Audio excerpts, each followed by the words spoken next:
Let's go.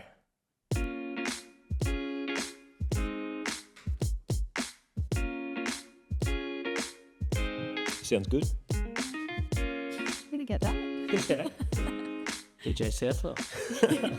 Hello there, everyone. Welcome to another episode, Solar Sidekicks. My name's Pat Southwell, and I'm here with my co-host, Lauren Seconti. Good morning, Lauren. Good morning. Happy Tuesday. Happy Tuesday. How are you today? I'm great, thank you. I'm a bit confused because we're recording on all days lately. It's just throwing me out of whack, but it's fun. It's yeah. Remember when we used to record Friday mornings? Remember like that? religiously on a Friday, and now it's just whenever. Doesn't seem to happen anymore, does it? No. All right, that's It's okay. fun. It's our guest world, and we're just living in it. It's pretty good. It's pretty good. First of all, I'd like to acknowledge the traditional landowners of where we're recording this today, and that's the Boonwurrung people of the Kulin Nation. Let's get into our guest for today. I'm really excited for this episode. Someone who's been in the industry a long time, and most people will know who this is. Lliam Ricketts from Supply Partners. How are you, Liam? Yeah, really good. Thank you for having me. Oh, great to have you, mate. I'm stoked you were able to make the journey, not being from Melbourne. So yeah, you've made the journey all the way down here. Just Love for getting us. down here as well. It's your house actually isn't too far on Yeah. the eastern side of Melbourne from our warehouse in Hallam, so I can drop in and see the warehouse team and our sales staff there. So No, make sure you tell them you came for us, not them. I will. You've been doing that for everyone, haven't you? Yeah, You've been saying that. absolutely. Yeah, the only reason people come to Melbourne is to come on our podcast. It's for us. Anytime they travel, it's not conveniently in their schedule. It's for us. Oh, okay, great stuff. Well, we've got a lot to talk about, Liam. First thing I want to sort of speak about, though, I think it's a huge announcement. Supply Partners have come on as a principal partner with the Southwell Solar Training Installer Nights, the series that we're doing this year. So that's great news. Great news. We're really excited to be one of your key partners for that. Yeah. Having installer nights. Yeah, I've heard on some of your other episodes you talking about the installer nights you used to do with the Clean Energy Council. Yeah, how yeah. They kind of stopped, and having meaningful content that's not just a sales pitch from manufacturers or suppliers or whoever it is, but having meaningful networking where people are actually getting technical information, and I'm really looking forward to seeing a new format of events and being one of the key sponsors. Yeah, no, it's great. That'll be fun. Yeah, it's good. We're really looking forward to having you guys on, and we thought it was like a really good fit with what we're trying to do. I can see just sort of knowing you and listening to some of the sort of media stuff you've done over the years, and you speak a lot about it's about integrity in the industry. That seems to be one of your things that you really want to push. And it doesn't just have to be you doing it. It can be you're happy for other people to do it. You just really want to lift this industry the best way possible. So Yeah, and like an example of an event that I did recently, the most recent event that we've done was a roadshow called Diversify Beyond Solar in commercial storage and fast EV charging. And we did have technical training, but we did have sponsors there. And I had to think about what was a format that I could let those sponsors talk about their hardware, but it just wasn't this PowerPoint, thing about the history of the death by business. PowerPoint. PowerPoint. Yeah, as and Pat their says. whole range and everything where everyone just tunes out. So the way we actually did that was in the scenarios where we built feasibility studies on commercial batteries and fast EV charging, we actually got the manufacturers to blend in the products that were in the case studies into their presentation. So instead of having a 15-minute presentation on a whole myriad of things that they do, we said, look, this is the one component we used in the case study. So we only want you to drill in and focus on that one product. So it actually kind of aligned with what the education was. So that's an example of how we blended sponsors in without it just being, a long-winded manufacturer presentation, and it kind of was meaningful to the education they got. The events are a hard one to organise, mate. So I'm really we're learning excited that. about it. Just for the record, I went to one of those roadshows, the one here in Melbourne, and they were really good. So Yeah. got a bit to live up to. Yeah, no, for sure. And it's when I say they sort of, it seemed to be a bit of a natural fit for us, jumping on board, or you jumping on with us, whatever it is, the partnership that we've got, because I feel like you've spoken about doing those events before, and you don't like those long-winded events. You sort of want it to be short and sharp. You want to get in there. You don't want to bore people.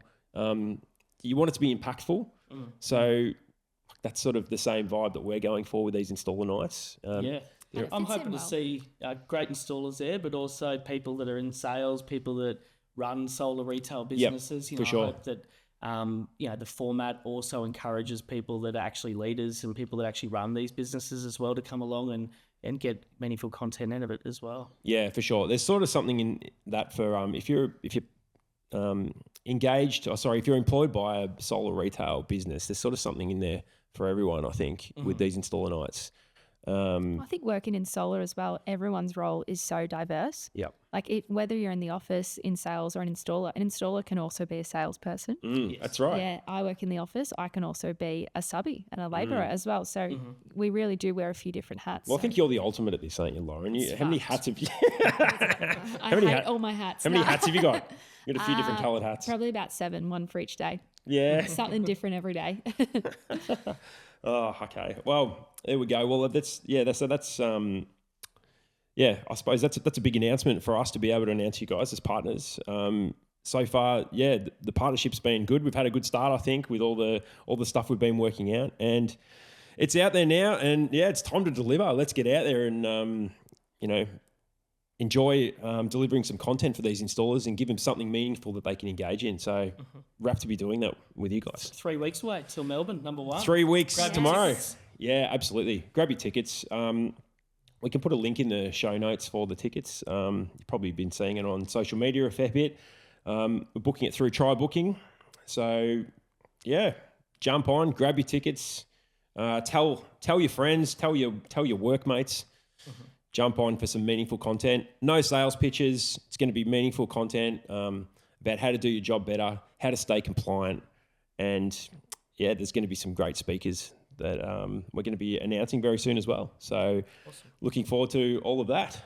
So there we go. That's a good start, isn't it, Lauren? That is a good start. That's a big one. Yeah. Weight off our shoulders. Yeah. a little bit. Yeah, there's a lot of stuff to tick off between now and then. But really looking forward to doing it. And not just the ones that we're starting in Victoria, we're also heading all around the country too. So really looking forward to seeing everyone as well in all the other states throughout the year. All right, Liam. So where do we start with Liam? There's so much, isn't there? I was already so blown away. Yeah, you're really one of the most high functioning people in this industry. I think that's what you come across as. You probably look at around and I live and breathe the industry. It's no doubt about that, and I do love it. And it's I had to count out the years this morning. I started at the start of 2009. Yeah, was when I started in the industry. So this is my 18th year in the industry. Wow. Yeah. Solar games. So it's been the solar coaster as we know it. But coming from original days of retail, not wholesale. Yeah, that's right. So what was the name of that business you started? Was it Future Sustainability? Future Sustainability. Yeah. like So that. we were called Future Sustainability, and our slogan was "Taking care of the next generation." Yep. Was our slogan. Yeah, Coming in hot. We did. We had a little silhouette of like an adult holding a child's hand, and the that's whole it. mantra was about sustainability and Love renewables. it. And we did I did a few products, did some solar hot water right at the start, and heat pumps and so forth. But by about mid 2009, when we started as a retailer, we were just 100% focused on PV. And a lot of what we did when we started in the industry is Future and doing installations and retail is about who we are and what we're about today. So so it's all sort of ran into where you are now. It's been a journey, hasn't it? That you've just taken step by step. It really has been. To now be an RTO training electricians. But if I go way back there, I'm not a qualified electrician by trade, but I wanted to run the business right and do the right thing by the industry. So when we started the business, I hired an electrician. We got an electrical contractor's license. We became a member of the Master Electricians. We had in-house crews. We also used some subbies for overflow work as well. You're saying all the right things here, isn't Love it? this. Isn't it? It's all the right. It's all the right stuff. It's not like we've got it. We subby out everything. Three in-house crews and 3. How good. Can I just confirm this is up in Queensland? Wasn't Predominantly it? Southeast Queensland, Northern New South Wales. We did a bit as well, but mainly Brisbane and the greater area of Brisbane. Yeah, so we did around 5,000 houses. Yeah, geez, that's a lot. That is a lot of installs. It was back then. Especially back then, that would have been, you would have grabbed a fair bit of the market share, I reckon. I mean, solar is such a fragmented industry, and it was probably more so back then. But still, that's a significant number, 5,000. Yeah, that's a lot. It was a big rollout through those days, and we kind of stopped doing installations late 2011, early 2012, when one of the state government feed-in tariffs dropped off. The old 44 centre drop back. 44 centre in Queensland. So the kind of Campbell Newman jumped up and said, you've got 10 days to register for the 44 Typical. cent tariff. Typical. Oh, no. Yeah. Just havoc. But then you had a year to put it in. Yeah. So this is okay. probably before your time in the game. Yeah, definitely. It was a really exciting run for us because they gave 10 days to register your property and then 12 months to put it in. And across 10 days, we did over 1,000 properties registered in 10 days. We put up a portal that indexed really well on Google. And I think at 6:30 p.m. on the last of the 10 days, the minister got up and said, you have to register by midnight tonight. And we just had this portal set up and just got a heap of people registered. So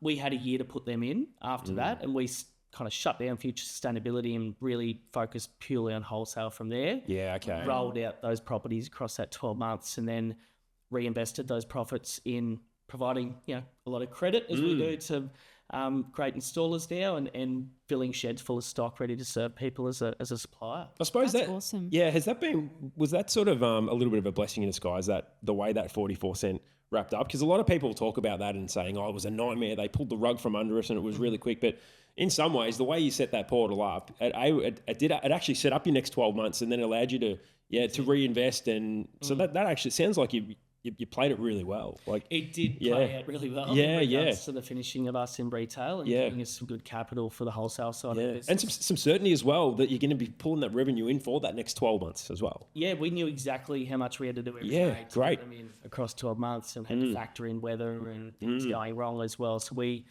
worked very hard to get that in. And then as we came to the back of that, we were just, as I was saying, purely on wholesale. But just to stay on, retail and who we are, and I suppose how that aligns with, I think what are some challenges we have in the industry now around, sales practices and so forth. Because with future sustainability, we've always been focused on quality products and quality advice.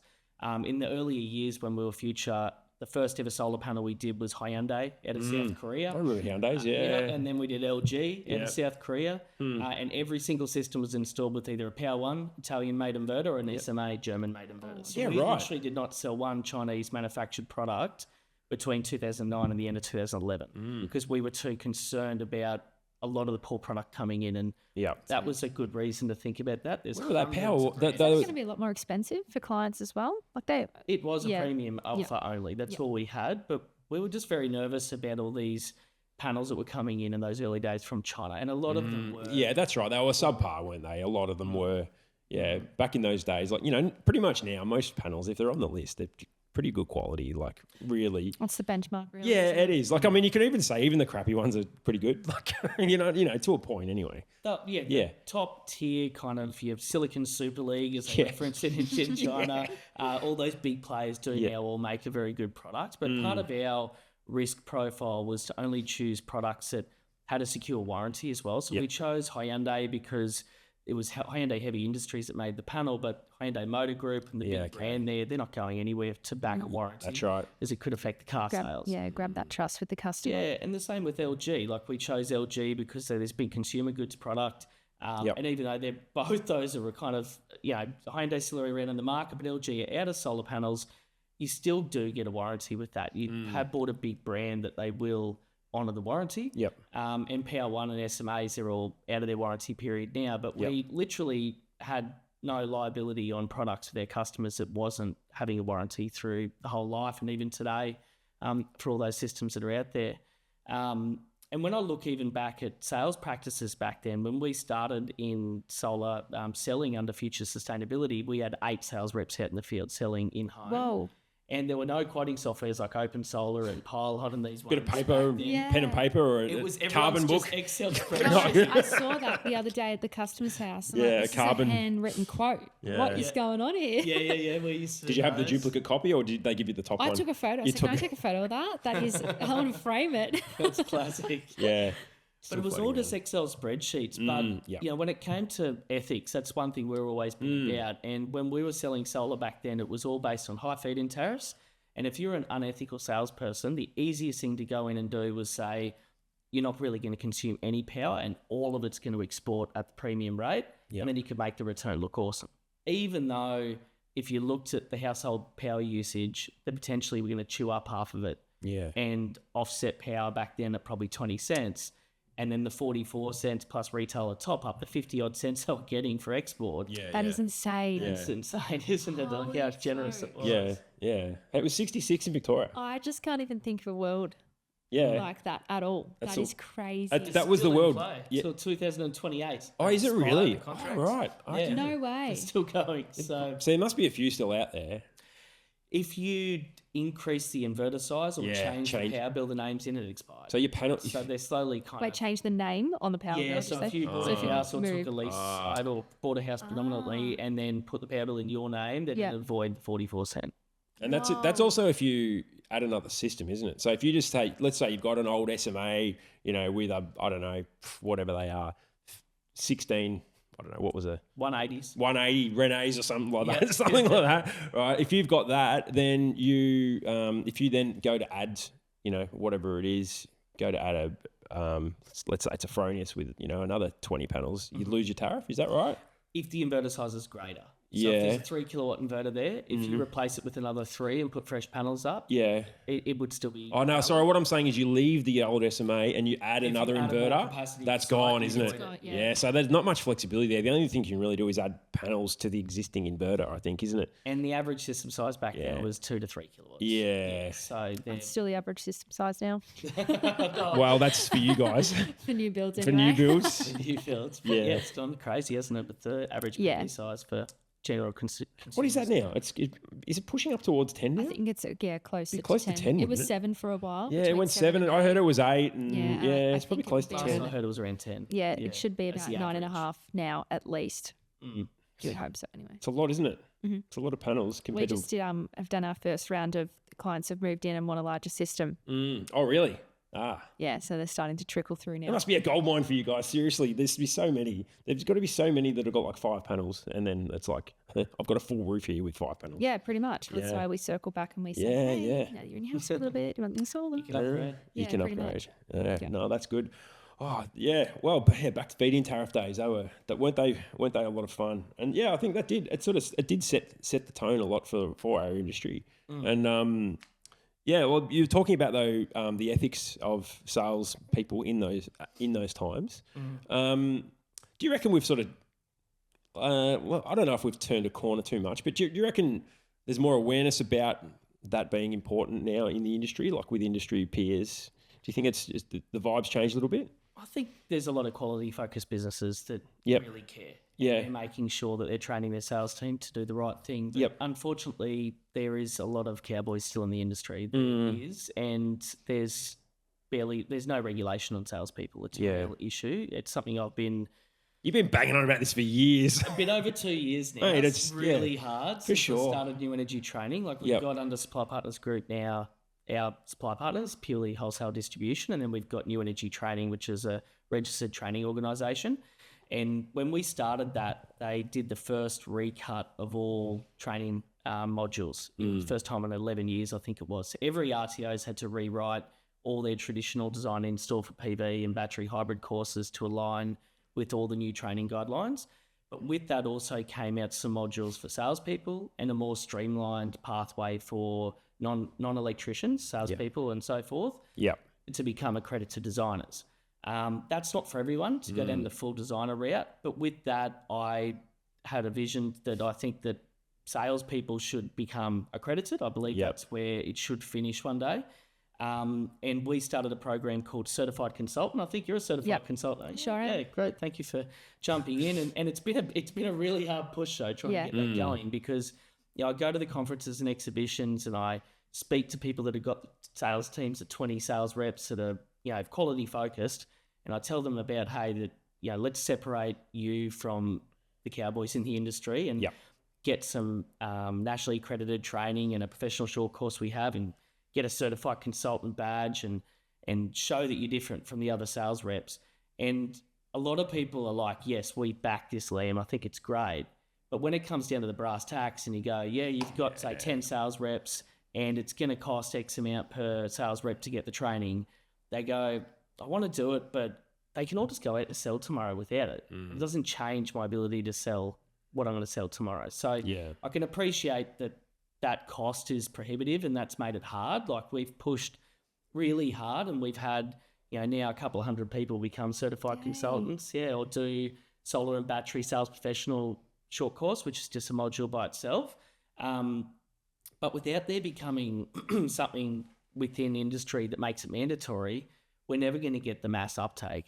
So that does make a difference, doesn't it? It does make a huge difference. Do you think we can get to a stage where we can get it to some sort of mandatory level? Like, what do you reckon? I think it's coming, mate. Yeah. I've been talking to the industry bodies a lot over the last 2 years about it. I'm getting more and more involved with the industry bodies to push this agenda, because there's been chatter in the social media over just the last 2 or 3 weeks about this kind of stuff, and there's differing views on it all. And I do appreciate to the installers. I know there's a lot of installers that listen to your podcast, been a inspector and coming to the installer night soon as well. And I saw a few comments from an installer saying, we don't need more regulation. There's already so much red tape in our industry. It's crazy that, we don't want more regulation. And I completely agree with installers. Like, installers are over-regulated. The install side of the industry is crazy regulation. But on the sales side, there's zero. I can come into this industry from not knowing a thing and get a quick 1 hour training off you and go out and sell a $30,000 investment to a homeowner. It's insane, isn't it? Yeah. You think about it like that. Qualifications. Yeah. So can I just backpedal here for a second? So I'm a accredited designer. So when we use Bridge Select, we put in our electrician, installer, and the designer. So I sign off on all my systems as the designer.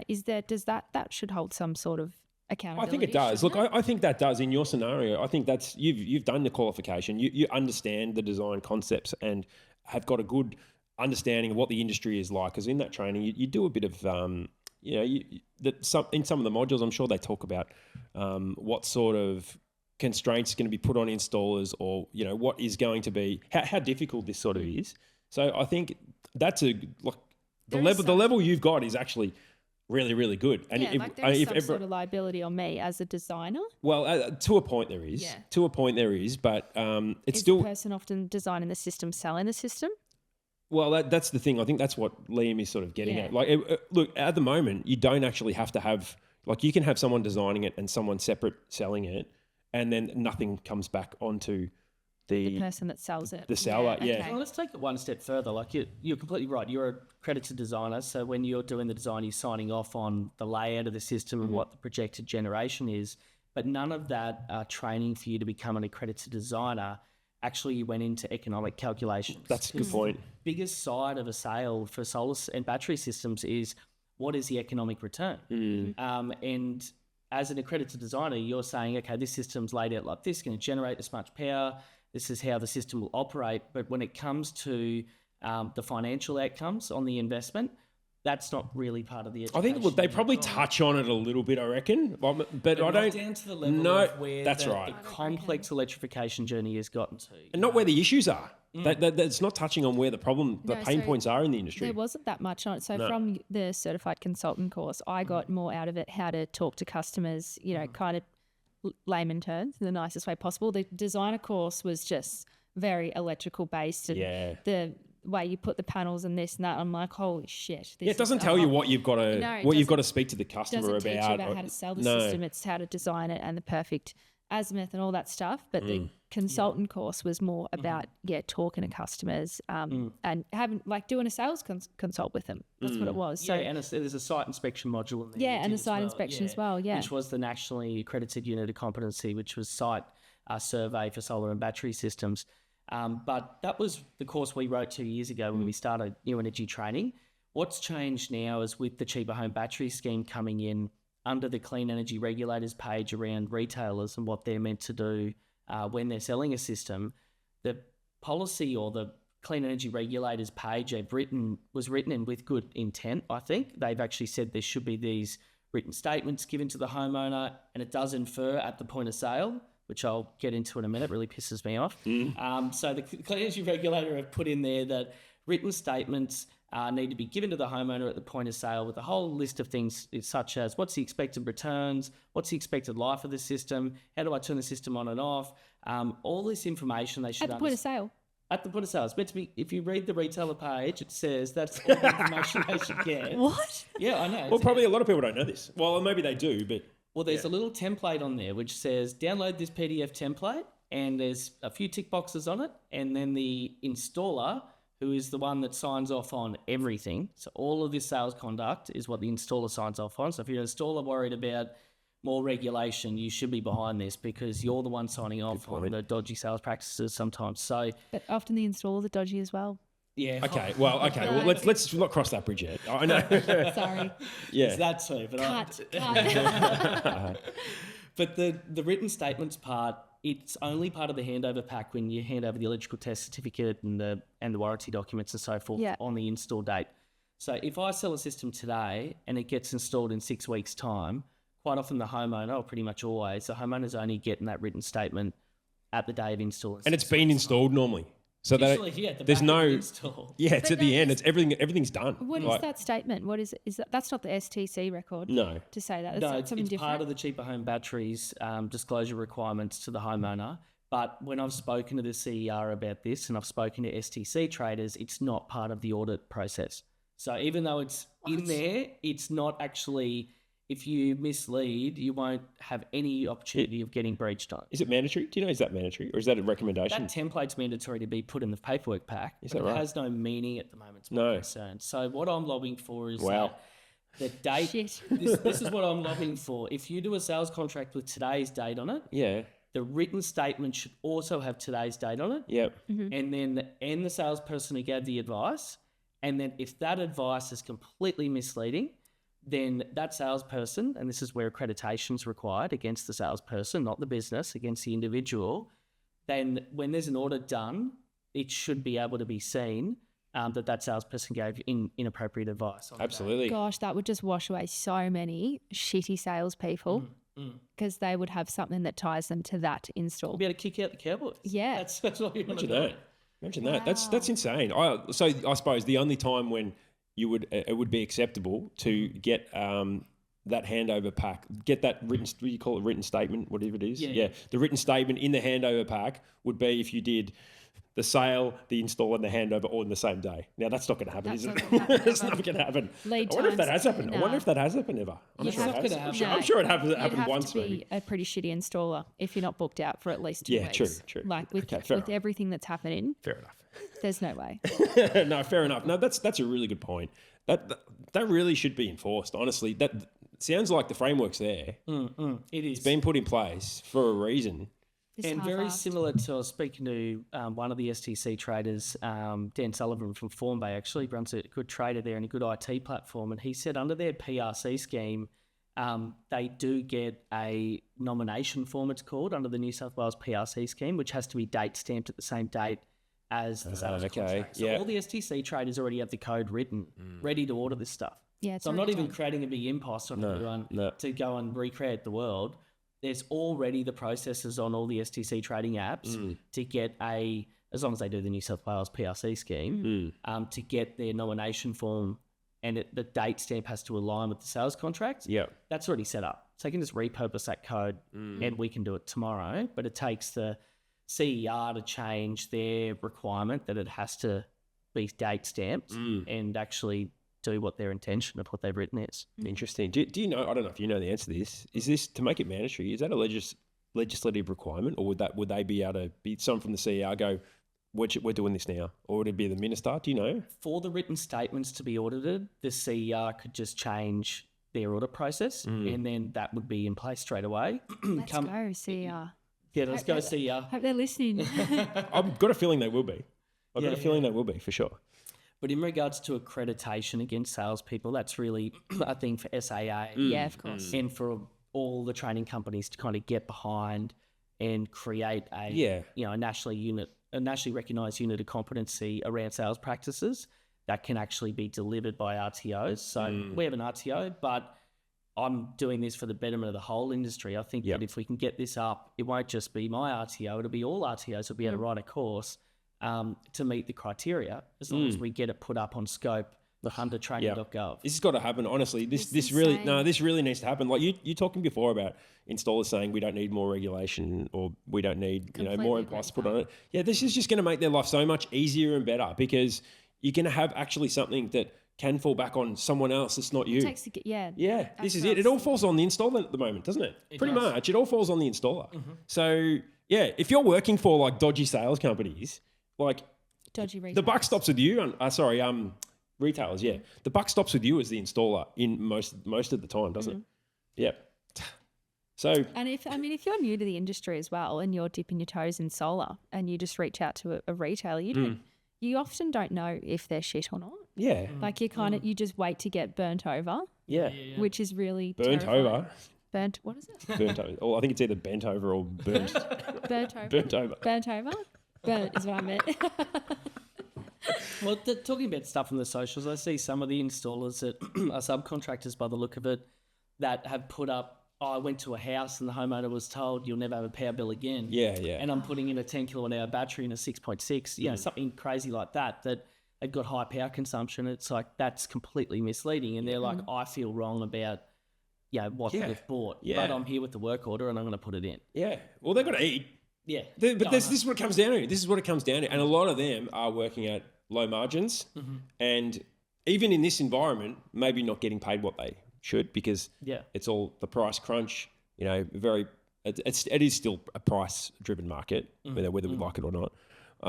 So they've got to make that decision. They've got to make that decision. Do they cause a stir or do they just shut up and do what they're told?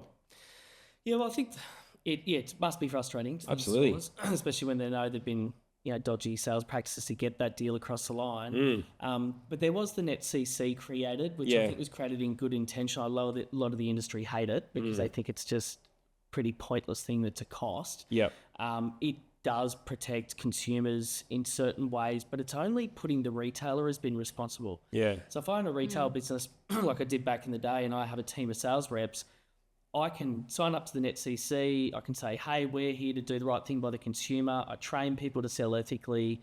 They go out into the field and then they can just make the decision to forget everything I train them and go and do the wrong thing because there's no recourse on them individually. Yeah. Worst case scenario is I go, hey, I've got 4 complaints from people that had their systems in for a month now that aren't getting the savings you predicted. You've given completely wild forecasts.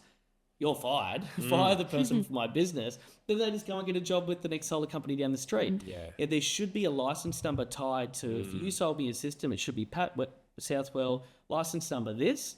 And if you do the wrong thing, you should be breached or potentially you have the opportunity to be removed from being able to sell in the industry. You'd be sort of personally liable or your license is, you can take it off them or whatever it is. Yeah. Yeah, makes more sense. Or maybe review your sales rep and you can have something imagine that. I can look up Pat Southwell and see whether he's dodgy solar salesman or not. That'd be good. That would be good. You know those local pages like where you see the I think it's I see there's always this like the Casey crime page where it's got like the people and it's got the mugshots and that sort of stuff. We could have the same thing for salespeopeople. You can put it on the socials. Imagine that. Imagine all the comments you get. Most wanted most wanted myself. Well. Hey, me. What am I going to sell? That would be great though. That would be great to be able to have just some recourse for these salespeople. Look, I strongly believe it'll get up at some stage. It's not if, it's when, and I just hope it's not way down the track. And once all the rebates stop, everything's gone. I'd like to see it happen while there's in the next year or two. Happening. And I do call upon the industry to get behind it when they see things happening with it. As I said, I'm working with industry groups in the background. I've got other owners of other RTOs also talking to me and we're collaborating together to push for this agenda. So it's awesome. I'm helping kind of spearhead it, but also I've got other people in industry that are behind it. When we wrote the Solar and Sales Professional course, Solar and Battery Sales Professional course, we actually had a working group. We had people from different install groups, Nigel Morris, we had Eddie May, we had the Springers, we had different people in a working group right at the start. So that was the first course we wrote. We're now about 80% through writing version 2 of Solar and Battery Sales Professional, which uses all of the cheaper home batteries, shit that they don't audit, in the course. It's all in there. And then also we're about to head to another stage of working group where we're going to actually got some exciting stuff coming up with that on potentially somebody who's going to be chairing that group. It's not myself, to help really lead that agenda forward. So we want to get to a point soon where we have version 2 of that professional short course. It's not the nationally accredited site survey one you did. But once we have that course written, that's where we want to present that through to likes of SAA and training.gov and lobby the industry bodies to say, hey, here's a course that's actually reflective of what the CER want. It calculates, how to calculate returns and look at what these investments look like. How do we get this then put into proper training frameworks? Then all RTOs can put it in play, and then we can also get an accreditation program running for salespeople. So that's we should then reach that out to the platforms, and you have to put your accreditation in when you're doing a design as well, or a sales. Like imagine that. Like when you send out the proposal, it's got your little rate my agent at the front. I think that's what they call it. Real estate, don't they? Rate my agent. That rate my rep. Yeah, absolutely. You can put in their accreditation. You've got to do it on the PowerCore AusNet portals. You've got to put in the accreditation number of the installer. So. Yeah. Why not have a sales accreditation number on there? At the front, when you're selling the system as well. If you're designing it too, of course. Wow. All right, great start. We need to take a break. Yeah, that's a hectic start. That was really good. Came in with a bang. Yeah. Oh, wow. It's a great start. There's a lot in all of that. Thanks for everything so far, Liam. It's been really good. All right, well, we're going to go to our first break. And I don't know what we're going to talk about next, but I'm sure it's.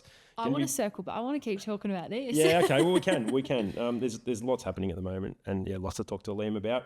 One of the great brains in our industry. All right, we'll be right back in just a few moments. Hey solar retailers, the GoodWe Rewards platform is back with $20 million in rewards available for you. Claim on every 5 and 8 kilowatt hour ESA battery module or ESA 30 kilowatt 60 kilowatt hour unit purchased from your distributor. Redeem your rewards on anything in our online catalogue, including Visa gift cards. Record, submit, get rewarded. Visit goodwerewards.com.au now. All right, we're back from our first segment. That was a very strong start. Ripping start. Yeah, that was crazy. Cracking. I learned so much in that, and I will definitely be going onto the CEO website and having a look what's going on there. Yeah, encourage everyone else to as well. Yeah, absolutely. So, jump on everyone. Make sure you're doing the right thing and you're selling the right products and you're not being dodgy. Yeah, for sure. Liam, we've spoken a fair bit about that sales accreditation, and all agree it's a really important thing and it'd be a great thing to be made mandatory in our industry. But it sort of circles back to your training business. Like you're a registered training organisation as well with New Energy Training. Like for me, that's just, I don't know, like look, you've grabbing so many different parts of this industry and making them, I don't know, in the same ecosystem, I suppose. I don't know how to explain it, but it's a really cool thing that you've gone to the start of the installer journey and going, here, this is the time where we need to fix what's going on or make them good or whatever it is. What's your take on that? Like, why did you start? Why did you start New Energy Training? Like, it is two different pathways that you got: it is. wholesale, retail. They're so relevant as well, but it is so relevant as well. Like, it's relevant to our industry. Well, it is. It's just bizarre. No offense, because by the time you open up a wholesale account, you should have the training. You should know what you're doing. But this is like grabbing them at the start and going, I can actually make you better, which I love. We're definitely bringing new people into industry with New Energy Training. But in regards to the why of New Energy Training, for years we did training. So we're known as a technical distributor. We did technical training as a wholesaler. We did sales training. My best ever sales training I did was here in Melbourne at the MCG, 250 people. Yeah, how good. Wow. I remember seeing the ads for that. Yeah. That was the commercial solar masterclasses. So 2018 maybe? Yeah, you got a good memory. It was 2018. Yeah, 2018. Yeah, and we had 250 people in the MCG room. Yeah. Warwick Johnson's PV cell software actually is what we use to do the modelling for commercial PV. And we actually taught a lot of people how to come into over 30 kilowatt PV. People were just like not doing more than 30. Yeah, that's the golden number, isn't it? You don't need grid protection and all that. Yeah, it used to be a bit of a barrier, didn't it? That whole grid protection thing, everyone's like, as soon as you hit that point, nah, stuff that's too hard. Like I You're don't want to do it. Yeah, 29.9s. add another 20 grand. Like that's sort of the perception what it was. Add another 20 grand and a whole lot of this other bullshit you got to go with engineering, sign-offs and all this. That's sort of what the perception was. And Yeah.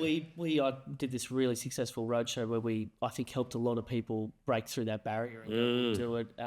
You know, a lot of it was around appropriately sizing the PV to the load profile and calculating the returns in the right way using Stupid. PV Cell. Yeah. And Warwick Johnson's software helped us run that course. And then we brought a sales coach in, Dean Mannix, which we've used. Yeah, heaps. Dean Mannix, yeah. I know that name. Yeah. Yeah, you should get him on here. He's a legend. Yeah. He now runs. I've seen him at, he spoke at one of the Awise events.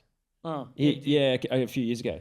Yeah, he was one of the speakers. Yeah, he was good. He was really engaging. He's a really good sales coach. He does all sorts of industries, but he's learnt the language around the renewable industry really well. So even for like private solar sales businesses, he can come in and I know he engages with some of our clients and does ongoing training. But then Dean kind of did this. We did the modelling with PV Cell and did scenarios, and then Dean Mannix came in and just taught people how to close deals and present deals. Love that. I wish I was there. Yeah, they were good courses. I don't want to say how old you were there. 18. Oh, yeah, you would have been 18. 18. Okay, well, that, yeah, I was a bit naughty. But from there, we kind of went, okay, we're delivering training that's non-official training. We're passionate about the industry. Yep. So we actually acquired an RTO license. How was that? Was that hard? Was that hard? Like, Patrick Morrissey, who's now our CEO, is one of the founders of Supply Partners.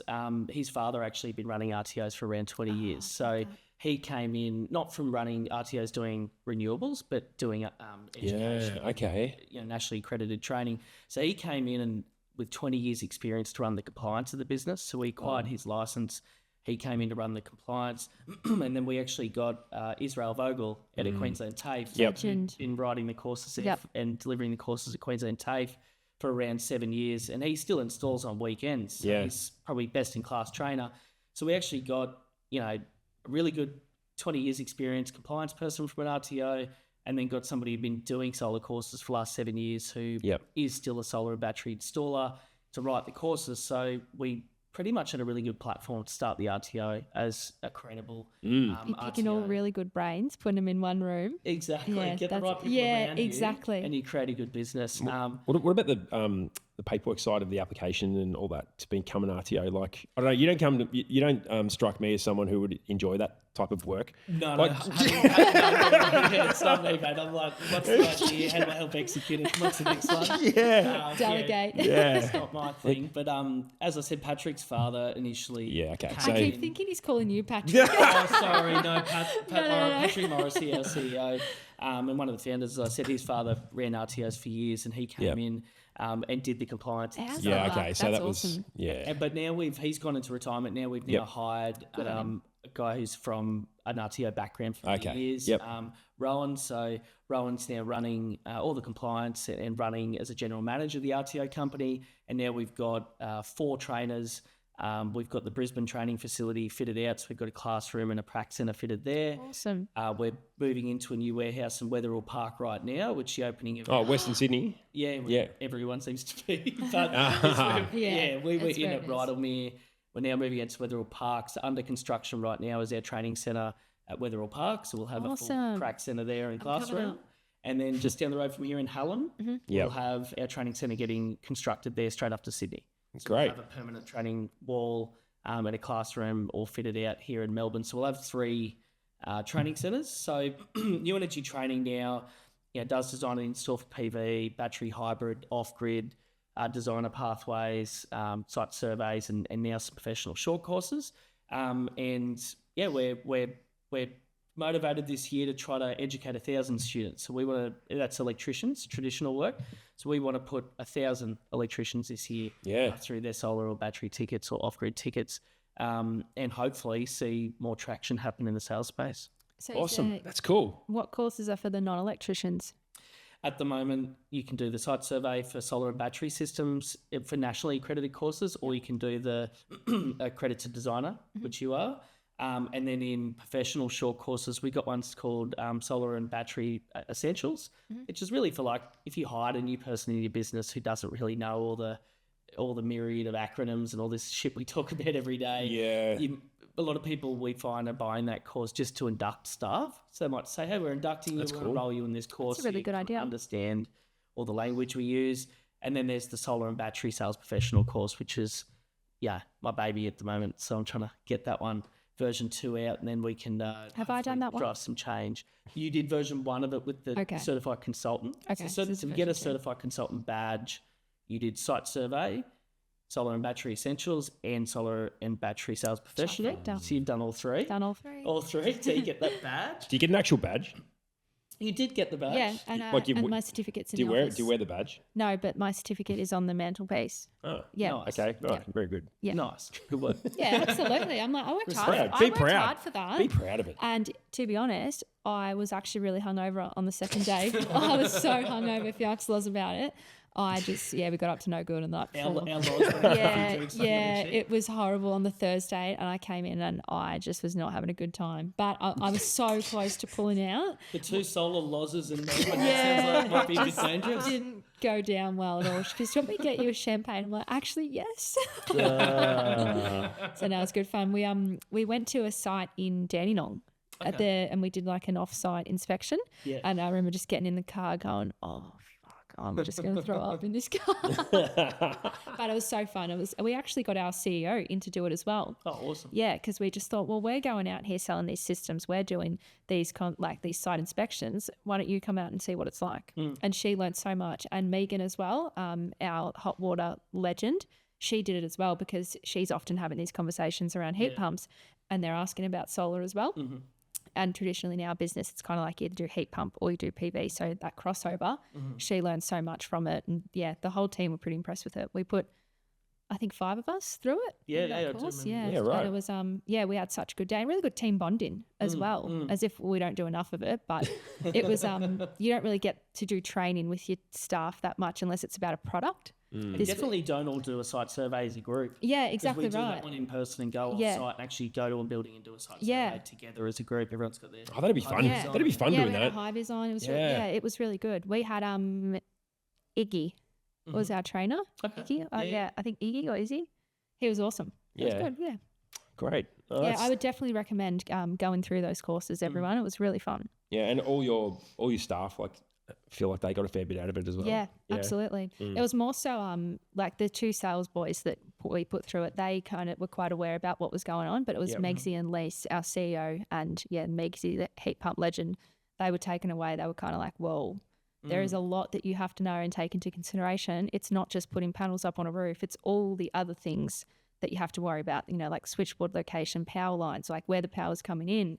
And that just never crossed their mind. It's interesting you say the 2 really experienced sales reps that came from your business kind of did know a lot of the information already, and that's part of also the reason we're writing the revised version of solar and battery sales professional course is we want to make it relevant to people that know what they're doing in the industry as well, to uplift them more. So, and a lot of them are may also think they know stuff too, and they do a little bit of a refresher and learn, actually, that's not quite right. This is actually the right way to do things.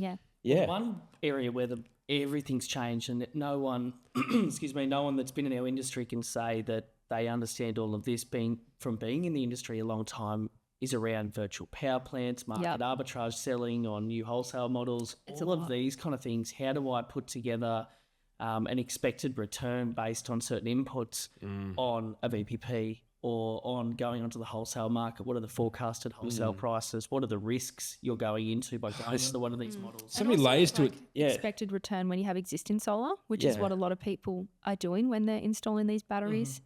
It's quite sometimes hard to grasp that information on any platform that you're using that picks up the existing solar, how that's performing. Oh, that's right. On top of the battery, maybe more solar. There's a lot. It's also hard to capture a lot of these too, because some of these things are really hard or almost impossible to be measured or are invisible. Like, whether it's a changing tariff or whether it's changing a habit or there's so many things that you don't actually see. But if there's existing solar, there's so many disclaimers and there's so much red tape around that in your feedback, return of investment figures, which can really put you into some shit. Yeah. hopefully that old LCD screen works if it's an old system, so you can see what the daily generation or the annual generation's been to be able to put it into your calculations. So yeah, no, that does make it difficult. Interesting. Well, that's great. You started New Energy Training, and when was that? How long ago was that? Did you start? a bit over 2 years ago. Yeah, it's now. pretty right. fresh. Yeah. A bit over 2 years. I feel like it's been longer. I feel like you guys have been doing it for ages now. Like it's just you're part of the landscape now. Yeah. That's sort of what it feels like. Like yeah. It's been difficult for the starting bit, trying to find trainers and trying to get the business built up. It's like any startup, even though it's come under the umbrella of Supply Partners Group, it is its own separate company.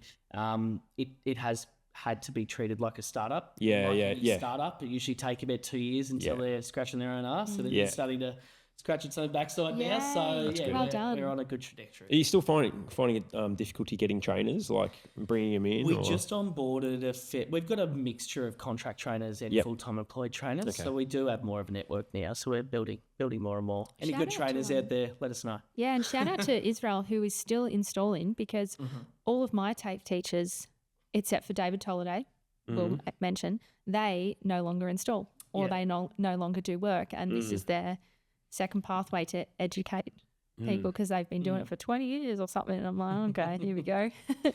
Yeah, having currency I think is important. Like all of them, at least in the education sector now, are at least trading with modules that are very current. Like that's good. In their modules. So I think that's helped the education industry a bit. But I don't know what you mean. If a person's been off the tools for 20 years, how current is their knowledge to what people are putting into it? For sure. I don't think you should be teaching that's if you have.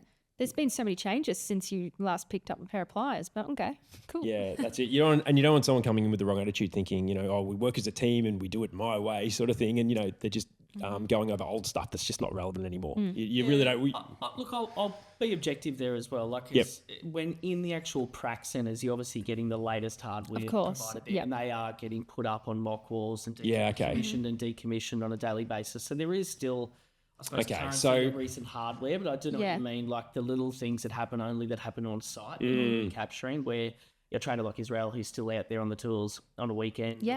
He's doing installs here and there, so he kind of is getting that on site. Yeah, absolutely. Well, you kind of trust your trainer as well. You want to have that trust when you're doing any course, that they know what they're talking about. And when I know one of the TAFE teachers that filled in for me, when they said that they're no longer installing or they don't really do any work anymore, I just kind of thought, interesting. Yeah, but okay.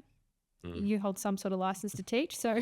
Are you trying to have a crack at people that don't install anymore? Is that what you're trying to do? Yeah, I'm looking at him.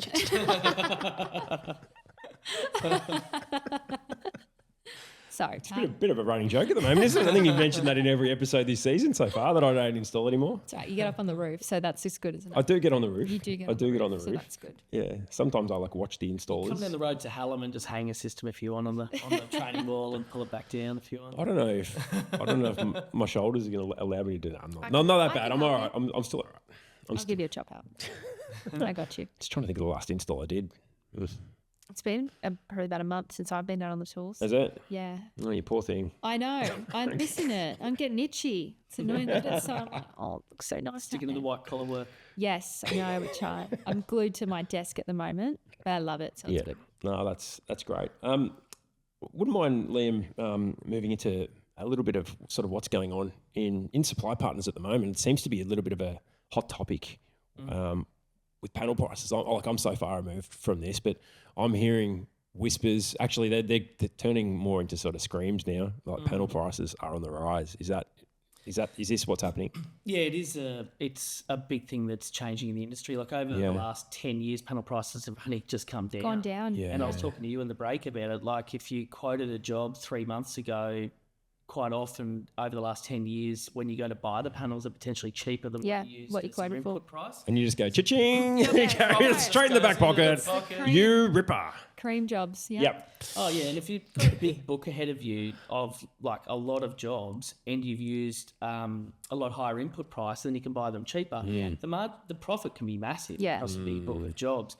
We're about to go into the opposite, and it's the first time people who are new to the industry in the last 10 years have ever experienced this. Some people that have been in the industry for a long time, you'll remember times when prices have gone up, but this hasn't happened in the last 10 years. So if you've got a pipeline that's 3, 4, 5 months out in front of you, and you're using an input price based on today's panel price, unless you can afford to procure the stock for all of that pipeline and have a shed to put it in, there's a very good chance you're going to be buying stock at a higher rate that's on your input price. So if you've got a pipeline out in front of you that's 4 to 6 weeks, it's time now to start looking at putting in an inflated input price on your panels for your P&L, because quite often you'll be paying a commission to a sales rep based on the P&L of the job. Sales reps quite often got to give them that sugar hit as soon as they land the deal, so they've got to be given that commission straight away. So you might go, hey, here's what we believe the commission's going to be on the job, and we provide X amount to the sales rep.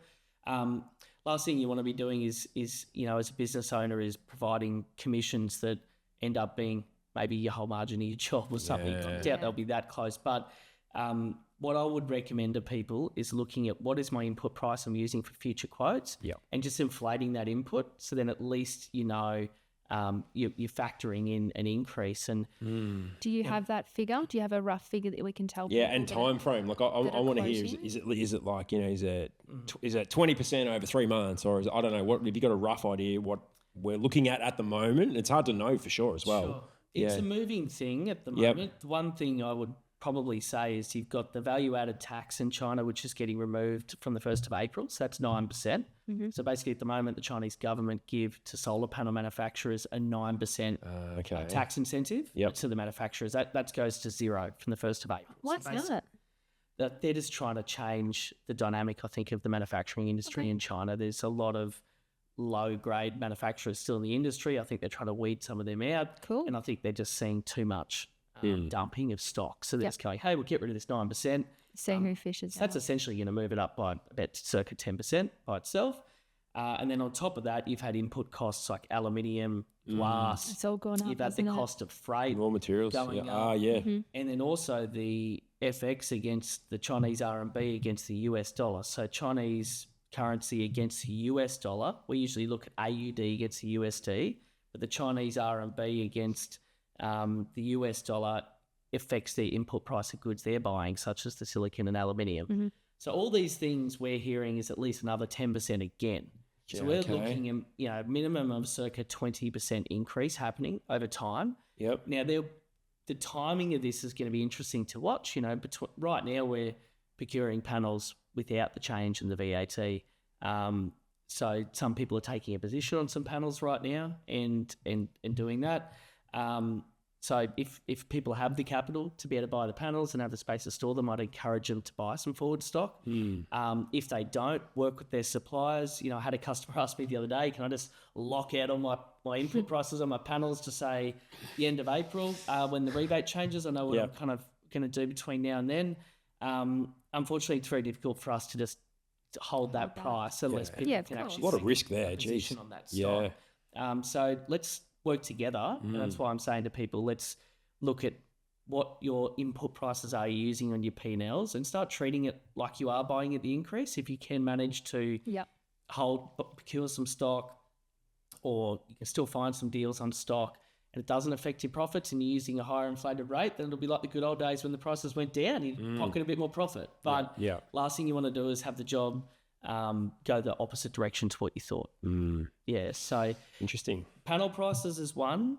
Battery prices, the value-added tax also changes there, I believe. Oh, really? 6% gets removed, I believe. I just want to check on that one. But the battery value-added tax change is also happening, but the expectation of that is completely different. And this is one that even I don't know how the dust is going to settle on this yet, because this one's very interesting. So basically, you've got certain battery manufacturers that have margin in their batteries. They've got room to come down. And there's certain battery manufacturers that, at their price point and who they are, there's some manufacturers that have the ability to come down. You've got other battery manufacturers which are entering the industry trying to buy market share, which are basically running as lean as they possibly can. So some of those battery manufacturers, from the change in the tax, potentially might have to come up in price. And then you might have some of the manufacturers that have had good margin in their batteries to have a sustainable business that have got the ability to come down, even beyond the tax change. So we could see a tightening in the gap between your super budget and your ultra premium. That's a good thing, yeah. Is that a good? Yeah. That sounds like a good thing. Is it? I it's a think good- that's It is. a good It thing is, as isn't well, it? Yeah. Yeah. I never did economics in high school or anything like that, but for me, that sounds like a good thing for the I industry. reckon that's a good thing as Yeah. well. It's It shortening will, that gap. It should also get rid of that stigma of this product's better Yeah. because it's more expensive. Yeah, and Which if isn't you always the see the case. really cheap ones coming up a bit in price, you can probably also say, okay, well, they were running so lean, and if they're a smaller manufacturer or a new entrant to market and they're pushing their price up due to a small tax change in China, probably makes me think that they haven't got a lot of margin in their product. Yep. And then are they actually getting ready to back the product's warranty across 10 years or greater in Australia? And that's, I think it's a big concern we've got with this battery rebate is CEC rubber stamping a lot of product we've never heard of before. And I think we've got a potential situation of battery orphans coming, like we've had solar orphans, where there's going to be all these manufacturers coming in that no one's heard of, that have just set up their ABN in Australia in the last 6 to 12 months, that will potentially just shut that entity once the rebate boom slows down. Quick sale, bit of a tornado, and then Yeah. It's interesting because there's a lot of pressure on the CEC still to get these products approved. Like I'm still hearing so many people. Like it's funny. I actually had someone reach out to me the other day on social media saying, "Oh, Pat, is there anyone? We're a battery manufacturer and we can't get this sign. We can't get it approved. Can you speak to someone?" And I'm like, "Yeah, I haven't been at the CEC for over 5 my years, and CC even days if are over. and even if I was, that's nothing to do with me. I can't." It's so random. And you can't just expect someone to go like, "Oh yeah," someone in the technical team. "Oh yeah, hey products, do you want to just push this one through? Just bypass everything." So, but there's still a lot of pressure. That's what I'm trying to say. There's a lot of pressure on the CEC to get these through. And I mean, I suppose sounds like there really should be, and I think there is a lot of pressure on them to get it right too. So they're not just rubber stamping the wrong products and making sure that they've got... But as long as the manufacturer can get all of their test certificates and paperwork in queue, they are getting the rubber stamp. Yep. But that doesn't mean that they've got plans to be here to service the warranty. Yeah, it doesn't actually... Yeah, you're right. It doesn't actually... It's part of the product approval. It's not about their position and their standard. Well, I think the manufacturer backing it. And Well, I think they have to have a presence in Australia. Is that right? I think they have to have a phone number or something at least, or you can register I'm not. them pretty Yeah, you cheap, can do mate, that. so- Yeah, That's easy, as well as an address. yeah, address and I don't know. I'm not sure exactly. I think that's what it used to be to be I've able to seen a get few it. quotes from competitors come through in our retail space, and you see their address. So they're selling interstate for starters, and you see their address, and I put their address into Google Maps, and It's a post office box. it's just some random virtual office. office space. Like it's like a virtual office. That's correct. So they just kind of use that. They buy that address as a location to make it look like they have a stance here in Melbourne or New South Wales, but they're overseas. They're not operating here at all, which is terrifying. That's one of the loopholes. And for us, we're very careful with risk in our business. We're the wholesaler, and I don't know if everyone understands this, but under Australian consumer law, the responsible person for the warranty stages down from the manufacturer. Yeah, it so if the steps down, manufacturer exits the country, like all those panel manufacturers did years ago, it falls down to the wholesaler. I'm responsible. This is now, great. if I sold But you know this. thousands of batteries from one of these no-name manufacturers, and trust me, they've all approached me since the start of this rebate. I've had them all come to me.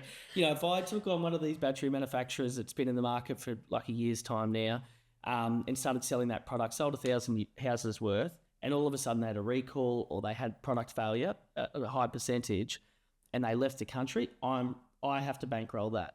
Now, wholesale margins don't have enough. No wholesaler's putting away a kitty to service that. So we're very careful with the manufacturers we choose to make sure we're not left holding the ball with warranty liability. And then if I was to shut down as a wholesaler, so if the supplier was actually to close, then it falls down to the install company. You're actually responsible for the liability of that recall product or for that failing product in the market. So anything around it, if a company goes into administration or liquidation, does that then fall back on the wholesaler at all? If the manufacturer goes into administration, it falls back to me. Redback, let's go. And if I go back to early days I was talking about... I've got a few warranty cases, and so do many other people out there, and Redback aren't doing shit about it. Back to the wholesaler. No, Yes. joking. No, that's true. The wholesaler that sold you that item, if the manufacturer won't service it, they are responsible to handle it. Everyone that's got your red back warranties that I see on cutters quite often, let's go back They're to our still open at the wholesalers. moment, though, so that if anything, they should be. They left for a little bit though. I'm Are pretty they sure answering? Well, they weren't answering emails and stuff. yeah, were they? they're Or just doing like gone anything? MIA, and there's so many. I thought I was the only one, but there is multiple people out there with service and warranties and product failures that they Yeah. just are not doing anything. I actually about. signed one off the other day. Why? I don't choose.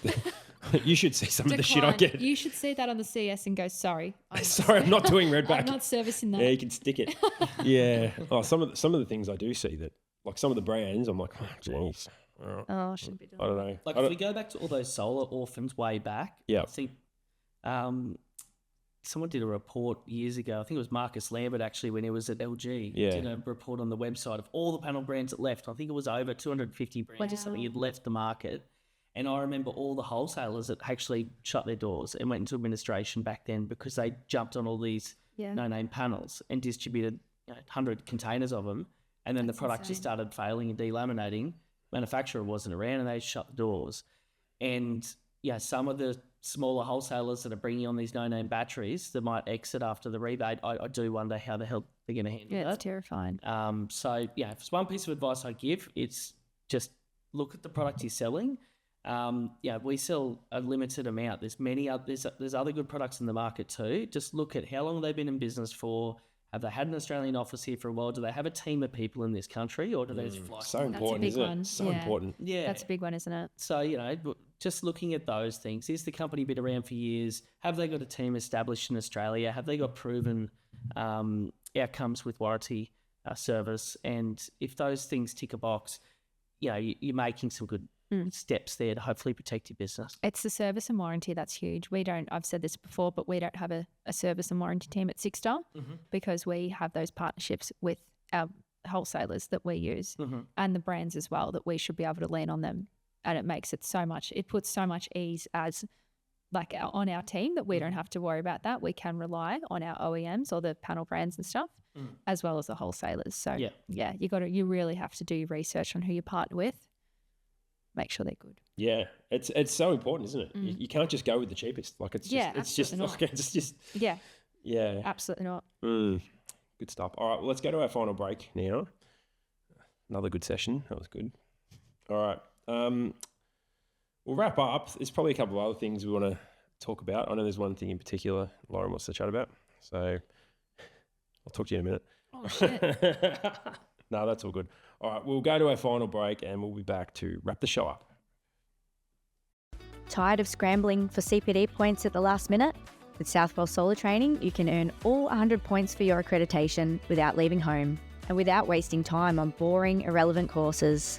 Our online training is practical, compliance-focused, and designed by industry pros who've actually been on the tools. Learn at your own pace, get your certificate instantly, and stay compliant without the stress. Check out the full course list now at southwellsolartraining.com.au and get your CPD the easy way.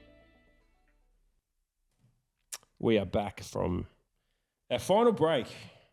Back to wrap the show up. Spoken about a lot of things so far. A few things to mention that are coming up. So may as well mention the Solar and Storage Live. That's still happening 18th of March. Is that right? Geez, I better check that now.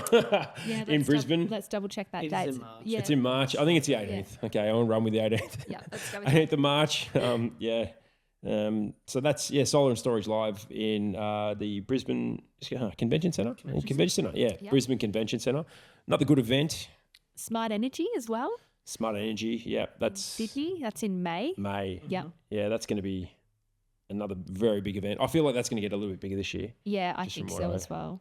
Because last year it was the buzz about batteries and what's coming in, Yeah. and now it's here. And so all the batteries that we previously saw last year, they've come back bigger and better, and they're all-in-ones. I reckon there's going to be all-in-ones everywhere. That's what I'm predicting. Yeah, that's it. Well, everyone's got them now, haven't they? Yeah, yeah. So it'll be fun. It'll be good. Yeah, that'll be good to see. And then, we've got our installer night. So the one in Melbourne at Sandown Park Hotel on the 25th of February. That's the first one. Get your tickets now. And also in Wodonga at the Hugh and Hill Hotel on the 4th of March. And we've also got a couple of other events, which we can announce the dates for as well. So we're going to Adelaide on the 29th of April, 29th of April in Adelaide, and Perth on the 20th of May. Cool. So a couple of events interstate, which really looking forward to seeing all those people as well. Getting around all the installers, getting some training. It's going to be a lot of fun. Really, really looking forward to that. It's going to be good. Yeah. Before we wrap up, Liam, what do you reckon the next sort of thing is in our industry?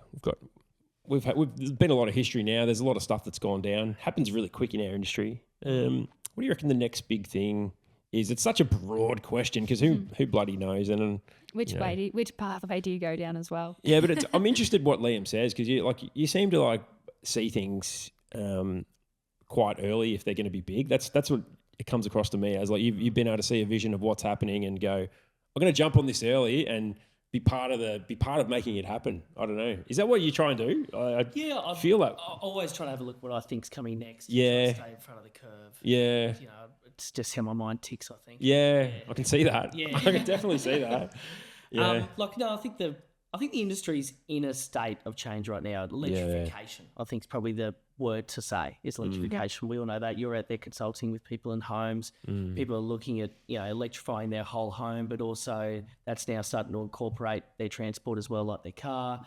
So we're already starting to integrate EV chargers into systems, which talk to our solar and battery system. Yeah. And have solar surplus charging, or we can set all sorts of set that software up in all sorts of ways so the car will charge when it's most optimal for however we're set up with our retailer and our plan.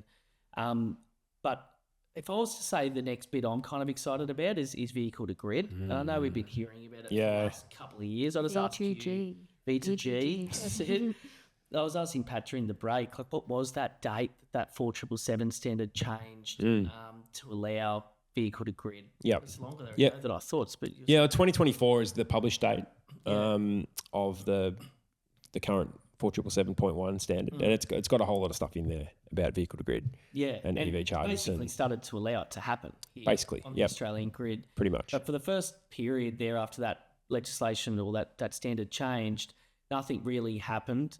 We have seen a very small amount of DC vehicle to grid chargers coming in from some products manufacturers, which is exciting. We're going to see a lot more of that. We're going to see a lot more inverter manufacturers bringing out DC vehicle to grid chargers. And I think that's going to open up the window for the car manufacturers to have to go, okay, let's allow our software to allow this to happen, because the likes of BYD, for example, which have a very big market share now in cars, they still haven't updated their software, but that's to come. So as soon as big manufacturers like that update their software and allow the cars to actually do vehicle to grid on the DC side, we'll probably have the products coming out at the same time.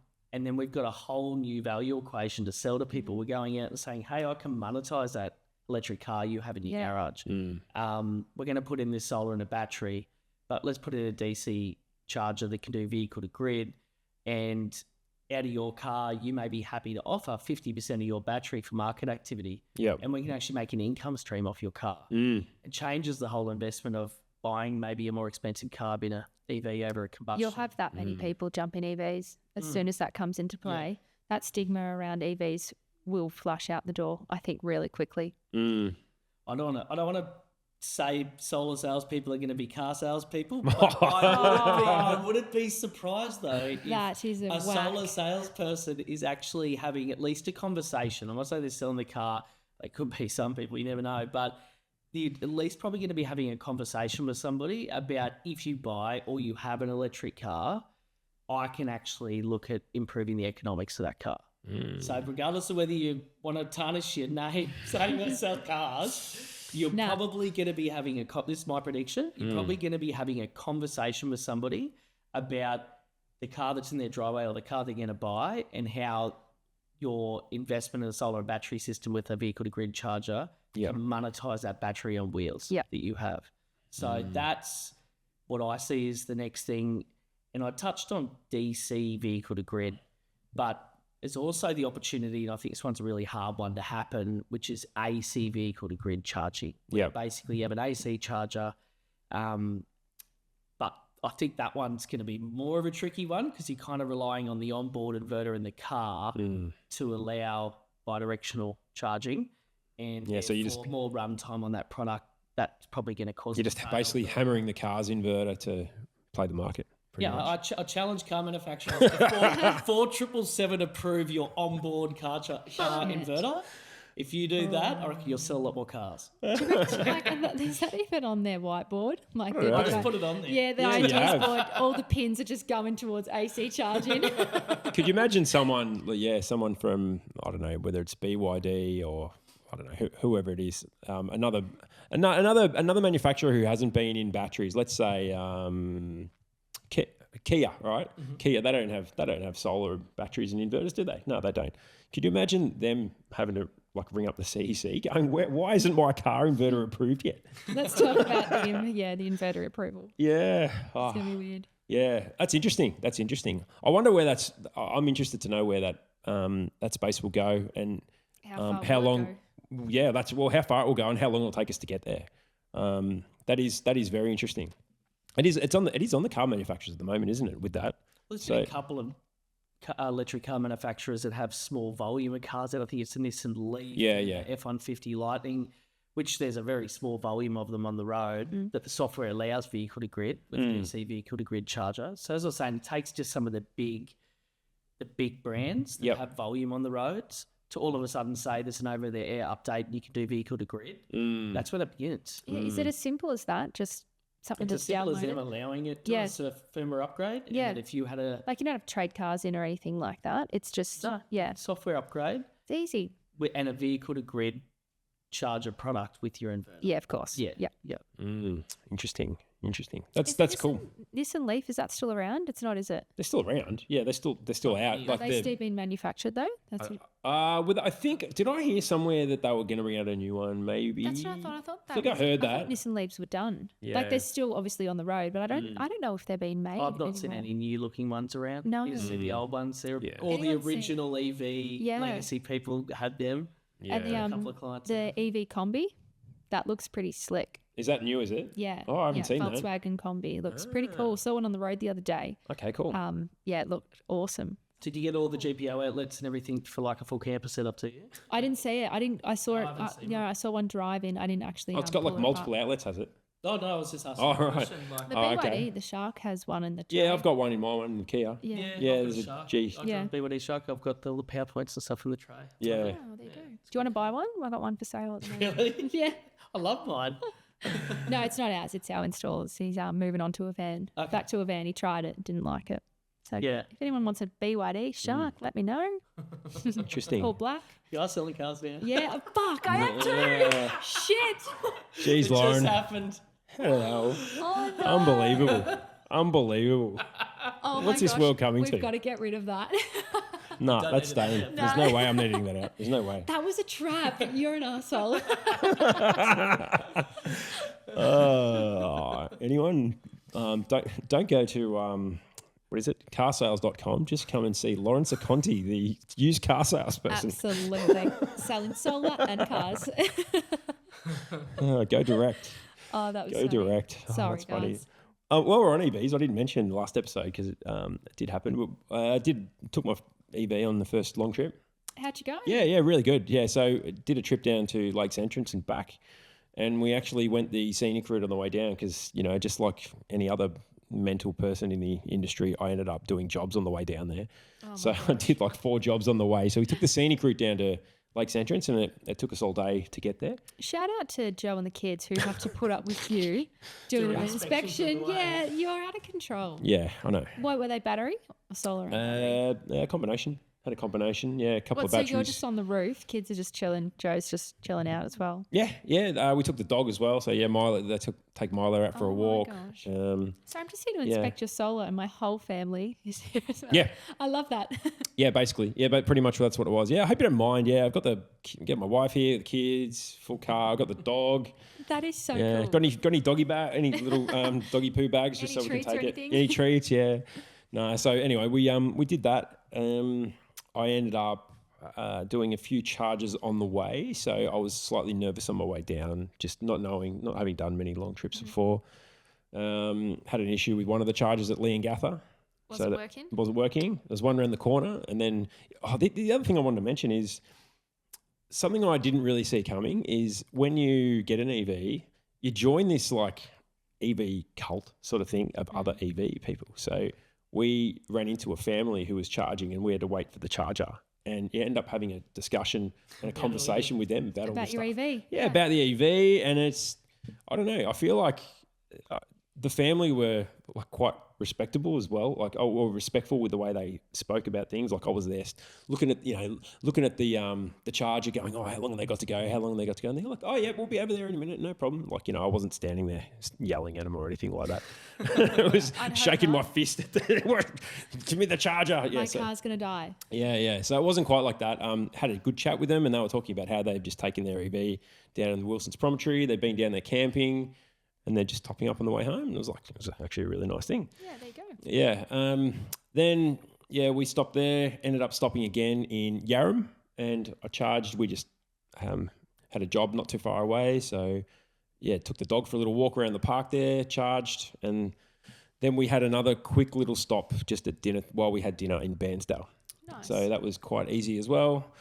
And, they just wanted to mention like one of the chargers in Lakes Entrance. So they had an NRMA charger, which is one of the new ones, I think, in Lakes Entrance. And it's like I don't want this podcast to turn into, let's start mouthing off about how bad charging apps are, but that NRMA app is like terrible. It's so like non-user friendly. You can't. I couldn't actually stop the charger. Like there was no way I could actually stop it. Oh, so you couldn't disengage the cord away from the car? No. What, so did you have to wait till it was full? Well, that was the other thing. So I rang them up because it said, if you got an issue, call us up. I called him up and the guy didn't really know. Like he was a nice enough guy, but he didn't really know much. And he goes, oh yeah, look, is your charger working? I'm like, yes, it's working. Oh, okay. What percentage is that? And I'm like, it's about 92, something like that. And he goes, we recommend you only go to 80. And I'm like, okay, well, I'm at 92 and I can't turn it off. And he goes, turn your car on. Or no, open the doors of your car and it'll stop. I'm like, mate, that ain't going to stop it. That's not how my charger stops. Anyway, he didn't know what he was talking about. And I'm like, mate, the only thing I can do is hit the emergency stop button. He goes, yeah, do that if you have to. I'm like, yeah, well, there's no one in the charger next to me because it stops both of them. Yeah, it stops both of them. And that's the only way to stop it. Anyway, luckily, I wanted to charge to 100, so I just waited till it charged to 100, and then it allowed me to disconnect. Take it off. That's right. Yeah, and the good thing I worked out because I went back to that charger later on to top up before we left, and you can actually do it through the ChargeFox app. So there you go. And then you can control it, which is good. So it's a ChargeFox station. No, it's not, but it's registered. It's registered with ChargeFox. I was recognised on the ChargeFox app. So, but the NRMA app, terrible. So bad. And there's like 3 or 4 other people there going, how does this work? What do you do? And we're trying to work it out. It's like, I don't know, man. Same, bro. Yeah. So anyway, that was good. Took the family on a trip down to Lakes Entrance and back. And on the way home, only charged once. There you go. Stopped in Moe at the Macca's there at Moe and charged up again at the RECV one. And got us home easily. I probably didn't even need to stop. I would have got home on about 10%. There you go. Yep. Welcome to the cult. Yes. I am well and truly entrenched in the cult now. You love it now. Oh, it's great. I feel like I'm truly in the cult, in the plug-in hybrid. You're sort of, you're a bit on the outer, right? Yeah, you're sort of on the outer a little bit. Yeah. It is a good ute, though. It is a really good car to drive. So it is so quiet. I actually had mine for the weekend, and my brother was adamant that it was all electric. Like, Julian, no, it's a hybrid. He goes, it's so quiet in here. It sounds exactly like an electric. I'm like, trust me, mate. It's a hybrid. Well, I drive mine Monday to Friday as only electric because I charge off the solar, off the warehouse, and so basically it is solar surplus charged, and then I just leave it in EV mode, and I don't let the combustion motor turn on Monday to Friday, but on weekends running around with the kids and stuff, I you got to go into hybrid mode then, and be a bit of a EV cheat. Petrol kick in. Bit of a nerd. No, it's okay. How much you spend on petrol now, like compared to what you would have before? It just depends how far away I go. Like if I stay around the city, like I only live 20-minute drive from my warehouse. Yeah, so you're not using it all. So if I stay around the city, sometimes I'll stay in EV mode and I won't turn it on for 2 weeks. Wow, that's awesome. Motor. But then if I go to the coast or something with the kids. Yeah, you got to chuck it on. Then Yeah. I'll let the petrol motor kick in and do its thing. Oh, fun and games. Now we're having all these stories about EVs. Oh, the other one, I ran it down to 3% as well. Damn. Yeah, I know. Stressed? A little bit. I had Jo on the phone and she's going, am I going to have to come and get you? What's going on? Are they even going to be able to tow you or what's going on? And I'm like, The range anxiety kicked in. it did. But I tell you what, I was more confident than I would have been in a petrol car. Oh, anyway, maybe that's just because of the ages of my cars. There's also a little reserve as well. Is there? Yeah. Well, in mine, there was a reserve when it got down to 0. Yeah, but did yours drop away really quick or something? Didn't yours get Yeah, so the last 10% just flew. But then when it got to 0, it just kept saying, please plug in for a couple minutes. Yeah, okay. Well, Yeah. okay, cool. So I'm looking at the range and I thought, the gap between how on my Maps app and how much I've got left, it was sitting at about sort of 20 Ks. And I'm like, yeah, I'll get home fine. And then I hit the freeway. I jumped on Eastlink and the gap started shortening. Yeah. So the gap started shortening and it Turn everything off. Yeah. Well, it got down to about 8 Ks different. And then I ended up, I ended up going a different way, which was slightly shorter. So anyway, I got home with 3%. Yeah. All right. All good. Oh, well, I think we're just about ready to wrap things up. I just, first of all, want to thank you for coming in, Liam. Thanks, Liam. And yeah, I want to say thanks so far for the partnership with the installer nights. Really looking forward to what this year is going to bring us with the installer nights that we're doing and having you guys there and supporting us. Yeah, it's a great thing I think you're doing for the industry. We're really trying to make a difference, and you guys have jumped on with that. And I can see it's in your ethos as well, and what you want to do too. So Yeah, no, we're pumped, mate. Yeah. Looking forward to it. Yeah, Looking forward to it. Everyone will see a lot more activity, I think, from not just you guys, but from us promoting the events. yeah, great. And I think you got a couple of other great sponsors too. So Yep. let's all get behind it and get a full house. Yeah, that's what we want to do. We want to get it full, and we want to have I don't know. I want to nerd out a bit with my solar stuff, with the standards and how to do things better, and just learning heaps of stuff. It's going to be great. A lot of good conversations going to happen in those rooms. Mm-hmm. I'm really confident. You got any last thoughts you want to leave us with, Liam?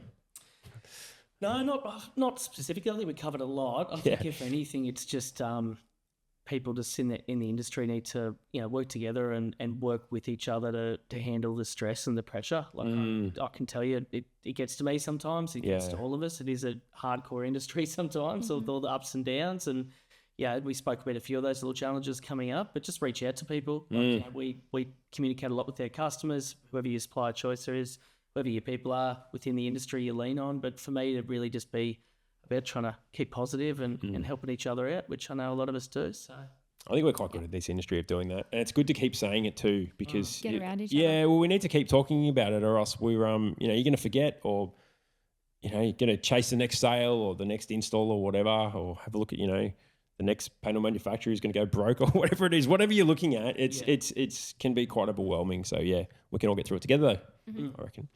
Let's do it. Bring on the rest of the year. Yeah, great start. thank you. No worries. you. No worries. Thanks a lot for coming on, Liam. All right, Lauren. Well, that's the end of another episode. Mm-hmm. I think we've done well today. Yep. That's a good performance from you today, I think. Thanks, Going Dal. to critique you. It was really good. Really, really good. Thanks for that. One of your better ones, I think. Yeah, am I getting Critiqued and Yeah, shit. yeah. I'll start to rate my podcast? rate my Lauren. Yeah. Yeah, no, it was great. No, it was really good. It was good fun. The conversations were great. I really enjoyed this one. So Me too. And I'm excited for next episode because it'll be our first female for the season. it will be. Females. Yes. Oh, you're giving away a lot there. It's all right. It'll be good. It's going to be fun. It's going to be a lot of fun. All right, everyone. Thanks for listening, and we'll see you next time. Okay, bye.